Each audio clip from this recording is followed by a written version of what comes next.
आज जवळजवळ 3 वर्षे झाली आणि ते दोघे परत भेटले. तो तिच्या भल्या मोठ्या घरासमोरून जात होता. बाहेर पाटी लावली होती. IPS मंजुळा जाधव.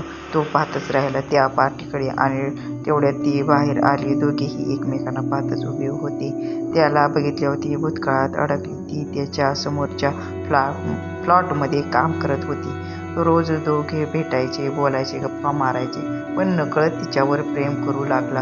ती खूप मेहनती, प्रामाणिकपणे काम करायची. सगळ्यांना आपलंसं करायची. पण तिला तिच्या कामाची लाज वाटत नव्हती.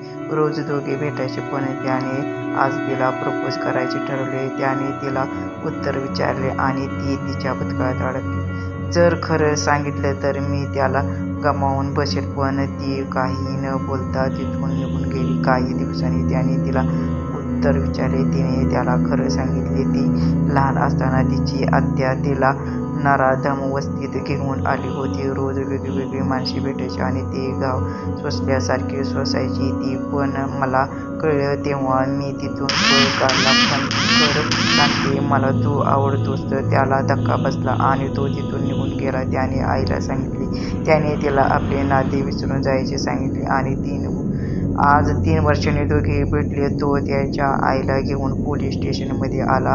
तिने त्यांना न बघताच बसायला सांगितले आणि अचानक तिने वर पाहिले. त्यांना बघितल्यावर ती मनातून हसली. त्याने तिला लग्नाची मागणी घातली आणि सगळे विसरून जायला सांगितले.